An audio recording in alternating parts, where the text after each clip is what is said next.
Videos ನೋಡಿ friends. ಯಾಕಂತಂದರೆ temple ನನ್ನ ಮುಂದೆ ಅಂದರೆ ಅದನ್ನು ಮುಂದೆ ರೆಪ್ರೆಸೆಂಟ್ ಮಾಡಬೇಕು ಅಂದ್ಕೊಂಡಿದ್ದೀನಿ. ಮತ್ತು ಅದನ್ನು ಸೇವ್ ಮಾಡ್ಕೋಬೇಕು ಅನ್ನೋ ಕಾನ್ಸೆಪ್ಟು ನನ್ನ ಮನಸ್ಸಲ್ಲಿ ತುಂಬ ಜಾಸ್ತಿ ಇದೆ. ಸೊ ದಯವಿಟ್ಟು ಅದಕ್ಕೆ ಹೆಲ್ಪ್ ಮಾಡಿ. ನಾನು ನಿಮ್ಮ ಹತ್ರ ನಿಜ ಹೇಳ್ತಾ ಇದ್ದೀನಿ, ಇದು 3rd ಡೇ ವೀಡಿಯೋ. ಇನ್ಮೇಲೆ ಎವ್ರಿ ಡೇ ಒಂದೊಂದು ವೀಡಿಯೋ ಮಾಡ್ತೀನಿ. ಸತ್ಯವಾಗ್ಲೂ ಹೇಳ್ತಿದ್ದೀನಿ, ಇನ್ಮೇಲೆ ಎವ್ರಿ ಡೇ ಒಂದೊಂದು ವೀಡಿಯೋ ಮಾಡ್ತೀನಿ. ಯಾವ್ಯಾವ ಥರ ಮಾಡ್ತೀನಿ ಅಂತ ನೀವೇ ನೋಡಿ. ಬಟ್ ಇದೆಲ್ಲ ರೆಪ್ರೆಸೆಂಟ್ ಆಗೋದು, ಒಂದೊಂದು ವೀಡಿಯೋನೂ ರೆಪ್ರೆಸೆಂಟ್ ಆಗೋದು ದೇವಸ್ಥಾನಕ್ಕೋಸ್ಕರ. ಸೊ ಇದು ಫೈನ್ಲಿ ನಾನು ಸ್ಟಾರ್ಟಿಂಗ್ ಒಂದು ವೀಡಿಯೋದಲ್ಲಿ ಹೇಳಿದ್ದೀನಿ ಯಾರಿಗೆ ರೀಚ್ ಆಗಬೇಕಂತ ಹೇಳಿ. ಸೊ ಅವ್ರಿಗೆ ರೀಚ್ ಆಗೋವರೆಗೂ ನಾನು ಇದನ್ನು ಬಿಡಲ್ಲ, ವೀಡಿಯೋಸು ಮಾಡೇ ಮಾಡ್ತೀನಿ.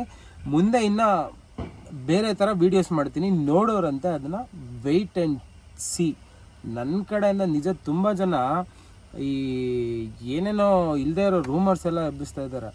ಸತ್ಯವಾಗ್ಲೂ ಭಯ ಆಗ್ತಾ ಇದೆ. ಅಂದರೆ ಈ ಥರ ನಾನು ವೀಡಿಯೋಸ್ ಮಾಡೋದು ಕೂಡ ತಪ್ಪ ಅನ್ನಿಸ್ತಾ ಇದೆ.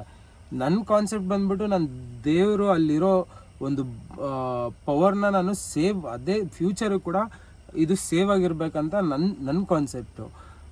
ಅಂದರೆ ಆ ದೇವ್ರನ್ನ ಹೇಗಾದರೂ ನಾನು ಉಳಿಸ್ಕೋಬೇಕಂತ ಹೇಳಿ ನಾನು ಟ್ರೈ ಮಾಡ್ತಾ ಇರೋದು. ಅದರಲ್ಲಿ ನಾನು ಯಾರ ಬಗ್ಗೆನೂ ಏನು ಮಾತಾಡಿಲ್ಲ. ಬಟ್ ಜನಕ್ಕೆ ಏನಂತ ಗೊತ್ತಿಲ್ಲ, ಇರಲಿ, ಮಾತಾಡೋರು ಮಾತಾಡ್ತಾ ಇರ್ತಾರೆ. ಸೊ ಅದಕ್ಕೆ ನಾವು ತಲೆ ಕೆಡಿಸ್ಕೋಬಾರ್ದು. ಸೊ ಇದು 3rd day. Next 4th ಡೇನೂ video ಮಾಡ್ತೀನಿ. ಇನ್ಮೇಲೆ ಡೈಲಿ ವೀಡಿಯೋ ಮಾಡ್ತಾನೆ ಇರ್ತೀನಿ.